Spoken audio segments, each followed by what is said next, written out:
What's up, everybody? Looking to string together another profitable week here in NFL Week 9. Let's see how we did last week. Fortunately, lost to lock. Putting the Packers in there did prove to be foolish, but tried to ride the trap game there. Had a few good wins there. Most notably, we're on top of that Broncos game +7, them winning outright. Sleeve was pick of the week of the Jets push, so still has not lost yet. Got lucky with that Jets game, but up 9.5 units through week 8. But how about this guy here? Taking the bets that we had from week 8, turning $50 to $2.5 grand. Absolutely love that. Let's keep that going. Keep letting me know in the comment section the bets that you're hitting and the bets that you're winning in week 9. And as always, don't forget to like the video if you're enjoying it. Subscribe definitely if you're making thousands of dollars off these picks. And let us know in the comment section how you're doing each week. Looking at the first game on the card here, one of the better games this week, in my opinion, with the Ravens hosting the Seahawks here. Both teams are above 500, both looking really good as of late. Most importantly, both teams are both in the top 10 for both offense and defense. That's enough of that word. But, these guys have been playing equally as well lately, with the Ravens really having the advantage on the defensive side of the football. While Seahawks do have a good defensive unit, it's not in the comparison of the Ravens. And the same thing with the offense. You could say the same exact story. Seahawks have a very solid offense, but it's still not to the caliber of the Ravens here. And that's why you see this -6, even at home against a playoff caliber team for the Ravens and Seahawks here.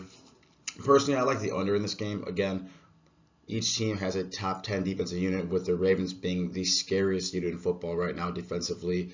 I think number 1 in the league in points per game right now. And I think a matchup between two, again, playoff caliber teams and teams that we will be seeing come January.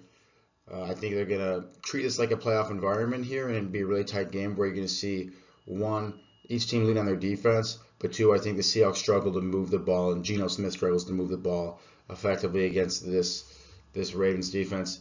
They're really good, especially in coverage. If Seattle gets down, which the spread implies they will, they have to resort to the pass. I think that's when things fall apart for them, and not being able to lead on the run game and Kenneth Walker like they like to do so much. So the Ravens can get up early in this game. That's how I think, even by 3 points, touchdown even, that's how this under hits, where the Seahawks are really going to struggle to put up points, is my prediction.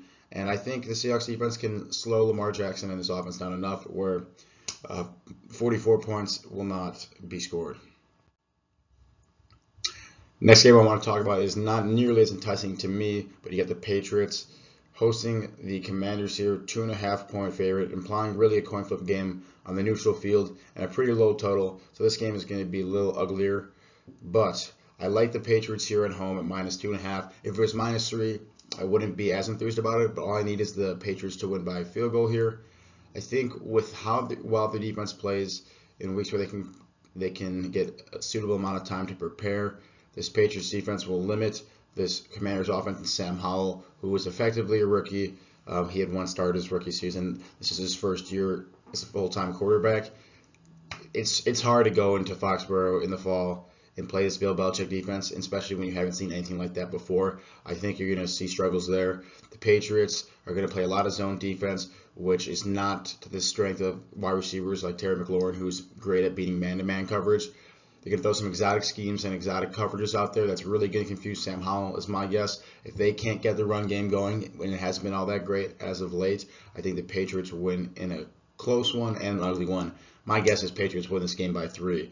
That's why I like this -2.5 so much. We'll see what happens, but this is the kind of game where Bill Belichick just outsmarts an inexperienced quarterback and an inexperienced offense.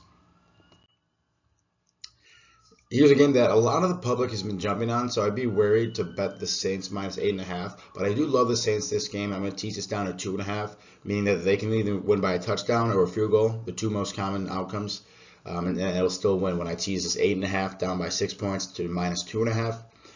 You can see this is a pretty low total game and supposed to be a blowout, so Vegas is not predicting that the Bears score many points here, and I'm in agreement with them.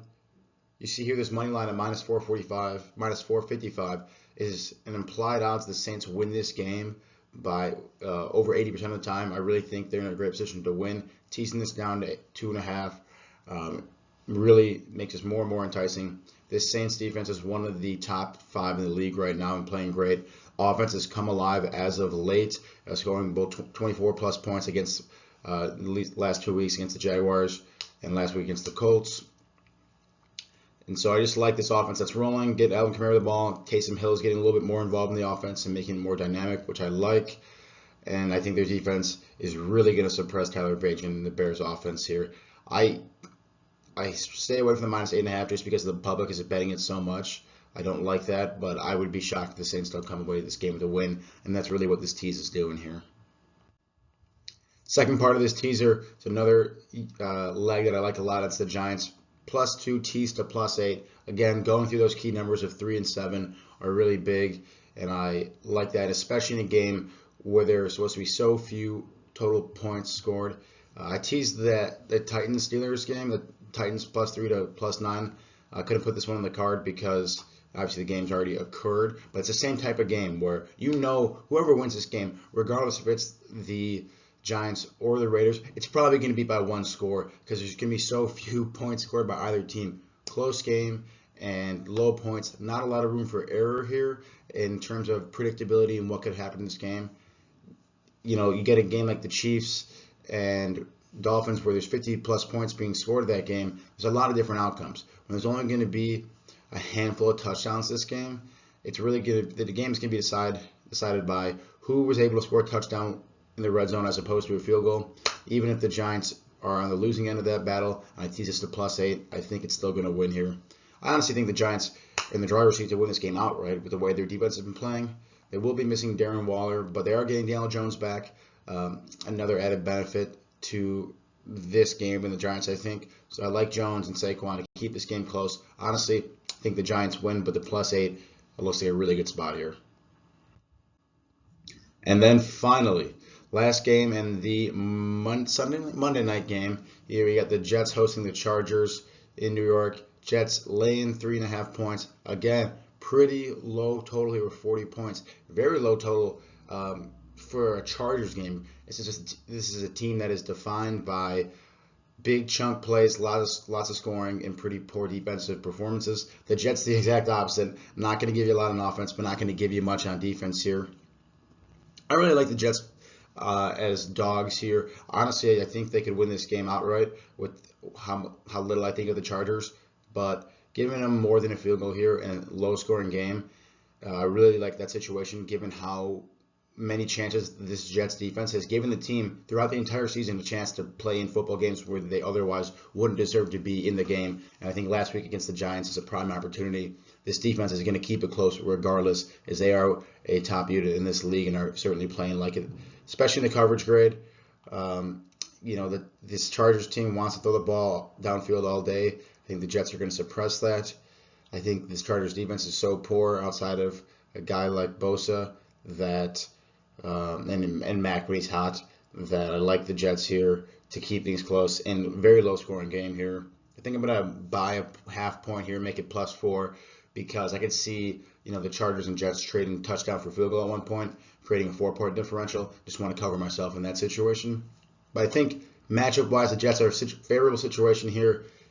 Chargers flying across the country, playing on Monday night after playing on Sunday night last week. You get a little extra time to prepare, but under the bright lights, I haven't seen Justin Herbert really come through yet.